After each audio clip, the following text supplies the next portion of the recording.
Right at this spot over 5 decades ago, Asaba witnessed one of the darkest days in Nigeria's history. In my present, 8 October, what you call massacre. It was October 1967, and Biafran soldiers who had advanced beyond Benin towards Ore were pushed back home by Nigerian troops. They crossed the river Niger back into Onitsha and blew up the bridge, ending any chance of pursuit. But trapped in Asaba, the Nigerian soldiers made a shocking discovery that soon turned bloody. The most talented Biafra officer in the Biafra army was from Asaba. Coming from a former high-ranking Nigerian soldier, it all makes sense. To the troops, Asaba suddenly looked like enemy territory, a town they believed had fed Biafra its brightest soldiers. That belief was all it took to react with deadly force. So the soldiers began ransacking houses and killing civilians, but on the morning of October 7, Asaba's traditional leaders gathered the townspeople hoping a public show of unity would stop the violence. The people dressed in white and declared their support for one Nigeria, but instead of compassion, the troops reacted with deadly suspicion. Women and young children were moved towards the maternity hospital, while the men and older boys were lined up right at the spot, and the soldiers brutally opened fire.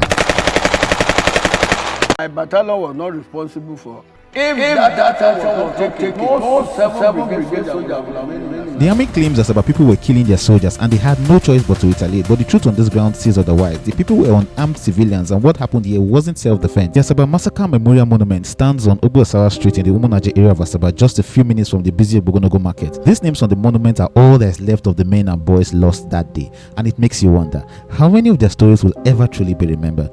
Please subscribe and follow for more, and I'll see you in the next one.